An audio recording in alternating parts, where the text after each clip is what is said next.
Bonjour les amis, j'espère que vous allez tous bien. Je reviens aujourd'hui avec un nouveau tuto. Euh, on va voir aujourd'hui comment chiffrer les données de nos formulaires avant en fait de les rediriger vers une autre page et pouvoir les récupérer avec le dollar post et le dollar get. Euh, En fait, cela nous permet d'obtenir euh, ce que vous voyez ici. En fait, ici, ça nous permet d'avoir d'avoir l'ID, ça peut être l'ID d'un produit, ça peut être l'ID d'un utilisateur, de telle sorte que ce soit chiffré. En fait, quand vous voyez cela, comment dirais-je, quand vous voyez cela, c'est sûr que vous ne seriez pas, en fait, vous n'avez pas l'élément, en fait. C'est un peu crypté, vous n'y avez pas accès, vous ne savez pas, en fait, de quoi cela remonte. Maintenant, ici,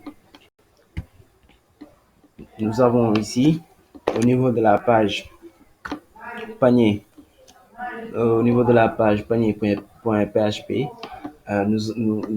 nous avons transmis en fait dans cette page le nom du produit. C'est une page de e-commerce comme le maquette l'indique. Le nom du produit. En fait, nous avons un insecticide Rambo. Donc le pour 120, c'est sûrement un espace. euh, et le prix.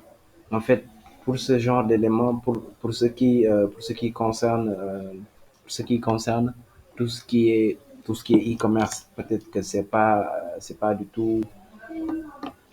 tout sensible. Mais si ça était au niveau d'une d'une page de registre où l'on doit se connecter, en fait, ces éléments constituent des informations sensibles et qui ne concerne que l'utilisateur. En fait, quelqu'un de mal intentionné pourra les récupérer et les utiliser à des fins non à- à ses propres fins.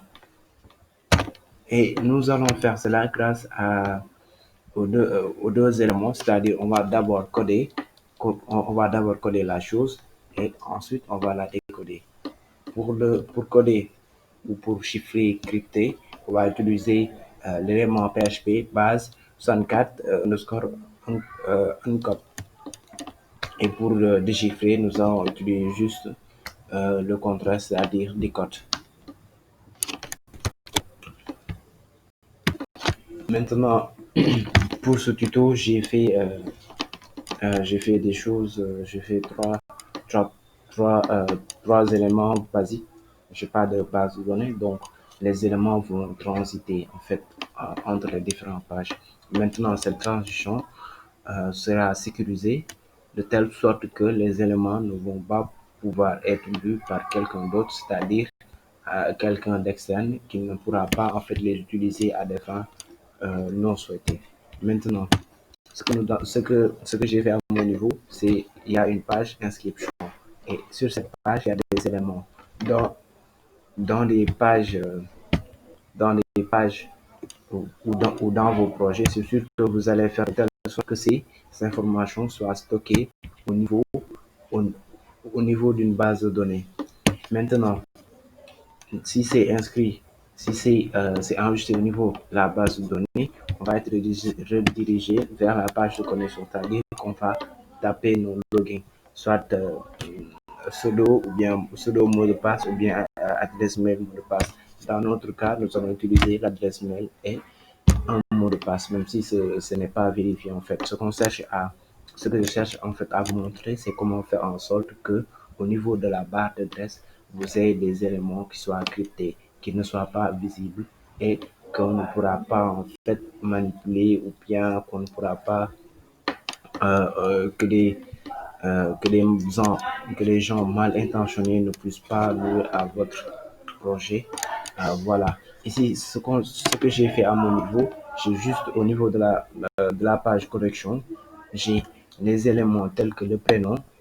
Je pourrais récupérer d'autres éléments si c'était vraiment nécessaire. J'ai récupéré ici le prénom, en fait, le prénom du, le prénom du, le prénom de l'utilisateur et son numéro de téléphone. C'est là et là, un prénom en haut.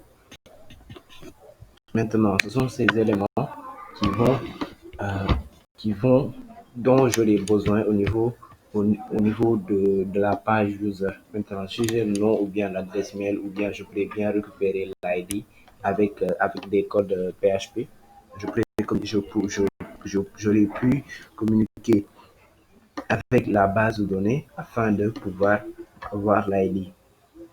Avec l'ID, je peux faire beaucoup de choses, c'est-à-dire au niveau de la page de l'utilisateur, je peux afficher des éléments en fait de concernant.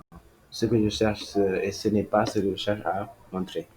Maintenant, sur la page connexion, c'est-à-dire que la page ici, au niveau de ce formulaire, j'ai les éléments, j'ai les éléments prénom et téléphone que je dois transmettre, que je dois envoyer à une autre page, c'est-à-dire l'action de la formulaire, c'est page user.php. Maintenant, les éléments dont j'aurai besoin, c'est prénom. Je pourrais juste mettre, on va faire d'abord, on va effacer cela.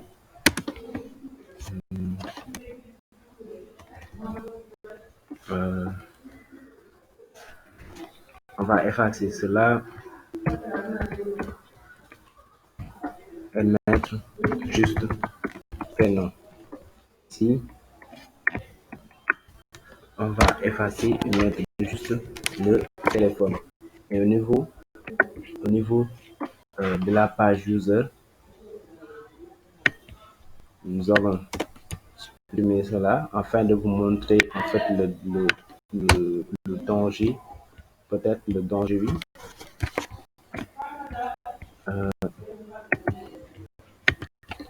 Ici, j'ai au niveau de la page inscription, ODT,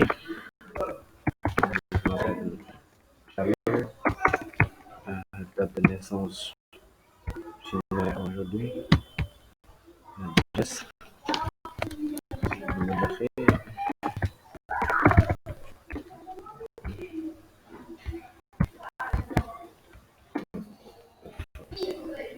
Mon numéro, c'est le 77 928 11 40 21. Mon adresse mail, c'est pas Diallo, profession, businessman, le passe, maintenant, on est au niveau de connexion. Je vais mettre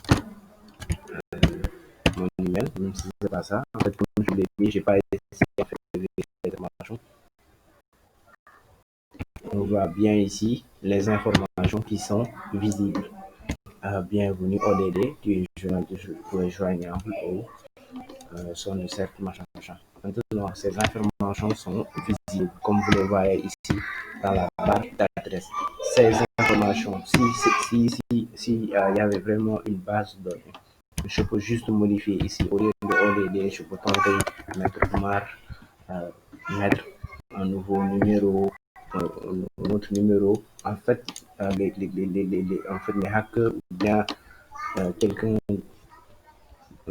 développeur comme ça pourra en fait modifier ces informations afin d'accéder à une page qui normalement ne devrait, qu'il ne devrait pas du tout pouvoir accéder. Maintenant, on retourne ici.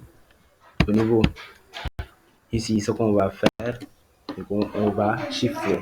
On chiffre avec base 64 un code.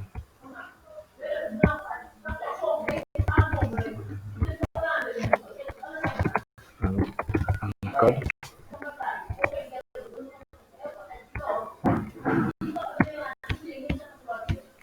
Ici, on va faire de telle sorte que les données cryptées seront décryptées. On va faire base 64. Au lieu d'un code, on va faire decode. Ici, on va faire base 64 underscore du code et on va enregistrer. Hop, on va vérifier.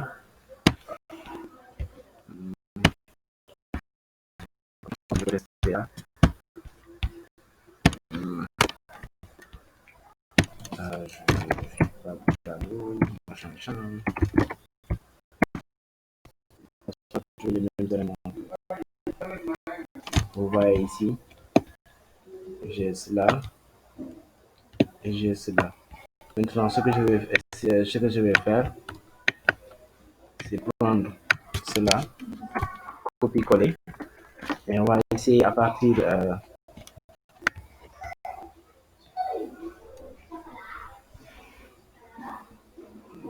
on va créer un nouvel fichier, pirate.php. On va essayer en fait de voir si l'on parvient à voir les éléments qu'on a cryptés. On va faire écho base en code du code.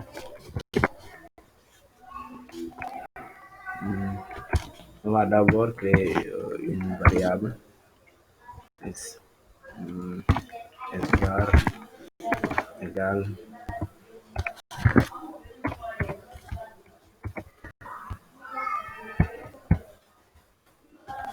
s. En fait, on va essayer d'exécuter pirate.php pour voir effectivement si en fait nos données sont civilisées ou pas.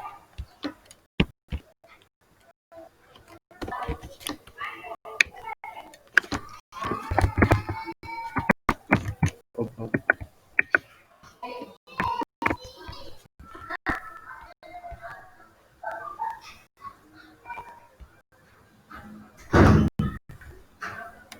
Effectivement, comme on vient de voir, c'est des choses qu'on ne pourra pas en fait voir